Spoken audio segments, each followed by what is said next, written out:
מי שירצה יקרא את הספר המיליון השביעי של תום שגב, פרוטוקולים מהממשלה, מהסוכנות, מהכנסת. מה שעשו לאותם עולים שבאו מתימן, ממרוקו וכולם מסורתיים. צבי פנקס, שר מהמפד"ל, שכונה על ידי העיתונאים כפרלמנטריסט הכי אדיב, נחמד, הוא היה איש יוצא מהכלל. הוא מעל במת הכנסת אמר, אתם עשיתם במחנות העולים קצטים. אתם יודעים מה זה קצט ביידיש? מחנה ריכוז נאצי. זה לא אמר נטורי קרתא. לקחתם אותם, בכוח הפכתם אותם שם לחילונים. דוגמה, יש שם פרוטוקולים, הכנסת. כאן, לא רחוק, אין כרם. נכנסו לבכנסת, בשבת, שני עסקנים של מפא"י בכנסת תימנים, אמרו לנו יש לרשימה, שכאן 40 ילד מתוך המתפללים רשומים בית ספר ממלכתי דתי, לא חרדי, לא היה כזה. אם יום ראשון אתם לא מעבירים את כולם לבית ספר החילוני, יום שני אין לכם מה לבוא לעבודה. וכמובן שכולם עשו את זה. לא כולם היו עזי נפש, כמו אבא שלי, זיכרונו לברכה. לא. וככה זה הושג. אנשים שואלים איך פתאום נהיו הם רוב. רק בכוח הזרוע. תקראו בספר של דבורה כהן. כמו שאמרתי לכם, אבא שלי אמרו לו, לא תקבל דירה עד שאתה לא תיקח פנקס אדום. רוב האנשים נכנעו. ומאוחר יותר, לא תקבל עבודה אם הוא לא ישלח אותי בית ספר חילוני. הפכו את הכל. וזה תחת הלוגו של ככל העמים בית ישראל. לכן התבטא פעם, גדול הדורות, רב חיים מפריזק זיכרונו לברכה, אמר מעולם עוד לא פגע אף אחד ביהדות פגיעה כל כך אנושה וכואבת כמו הציונות. יותר מעובדי עבודה זרה בימי אחאב. למה? הם פגעו בזהות הלאומית. מה זה הציונות? ציונות זה לא לעלות לארץ ישראל. כי גם הרוב בוועידה הציונית החמישית שתמך בהרצל ללכת לאוגנדה, וביניהם הציונות הדתית תמכה בהרצל ללכת לאוגנדה, הם לא נקראו ציונים? זה התחלק לציוני ציון, מי שיודע, ציונים, למה לא ציונים? באוגנדה יש ציונים.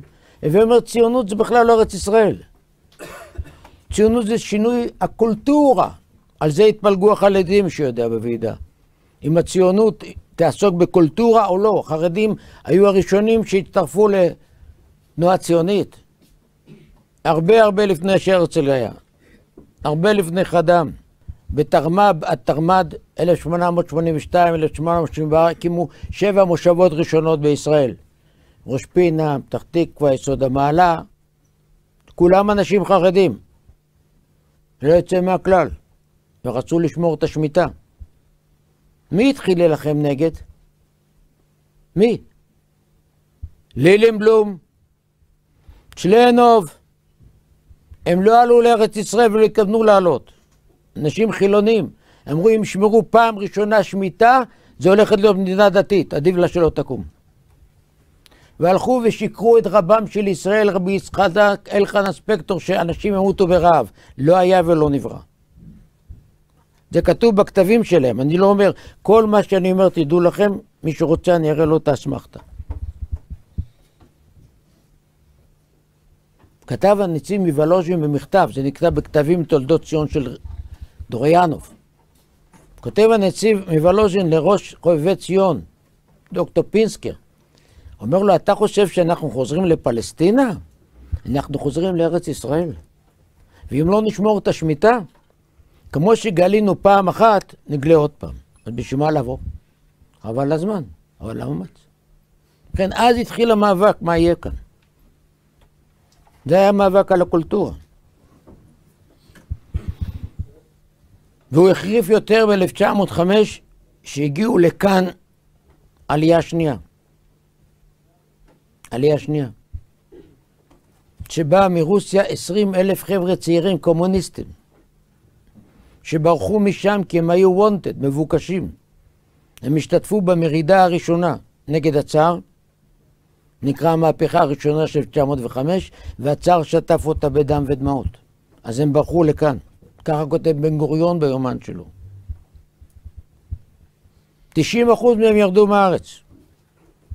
9,000 עברו לאמריקה והקימו את מפלגות הפועלים של אמריקה. 9,000 חזרו לרוסיה והשתתפו במהפכה השנייה. את המהפכה עשו רק יהודים, שלא תהיה לכם טעות. מעולם לא היה קומוניסט אמיתי גוי. ואלה, 2,000, 10% שנשארו כאן, החליטו בכוח הזרוע להקים כאן מדינה קומוניסטית. והם התחילו להתגרות באותם 7 מושבות ראשוניות. באו באמצע חג השבועות, באמצע השבת, להדליק מדורות, ותפסו את הנער, כמובן. ומאז התחיל הסכסוך היהודי-ערבי. אני יודע שלא לימדו אתכם את זה בתיכון, גם באוניברסיטה לא. אבל זאת האמת. מי שרוצה יקרא בספרו של גדול המזרחנים של ימינו, שוקה פורט, שהוא מגדיר את עצמו ככנעני, ולא ניכנס להסביר מה זה. הוא כותב, מתי התחיל הסכסוך? הכל בנוי על עיתונים ערביים, ספרים. הוא לא רק אנטי-דתי, אנטי-יהודי. המזרח התיכון לא ראה אף פעם בחורים ובחורות ביחד. הערבי הורג את הבת שלו על כבוד המשפחה. פתאום ראו בחורים ובחורות יחד. המזרח התיכון לא ראה אף פעם בחורות מעורטלות. פתאום עלייה שנייה באה. פתאום מתירנות. 3. החברה הערבית מנוהלת על ידי אפנדים. אפנדים זה נקרא בן אדם אחד שיש לו 10,000 עבדים. הפיודליזם נשאר עד היום. הוא שמשחק עם חרוזים וכולם עובדים. אמרו הערבים, הקומוניסטים האלה יחרימו לו את האדמות, זה נקרא להלאים.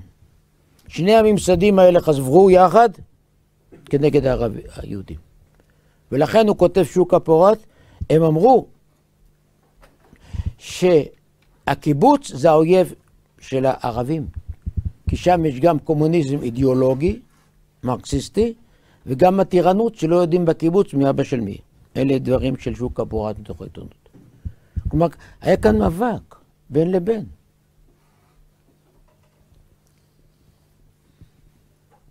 ולכן כל תנועת החילון התחילה אז.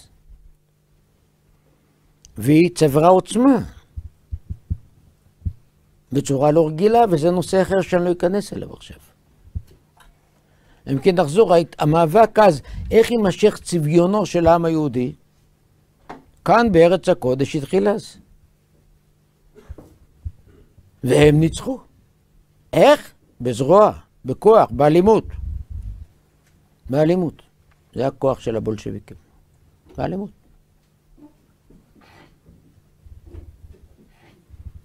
כשבשנת 1924, תרפ"ד, הרב הראשי, הרב זונפלד של העיר העתיקה, השיג הסכם שלום כתוב עם הערבים. שאנחנו נוותר על עבר הירדן המזרחי שהוקנה לנו בבלפור, והם ייתנו לנו להקים כאן ישות בעבר הירדן המערבי. הסכם חתום, שהמונע שפיכות הדמים עד היום.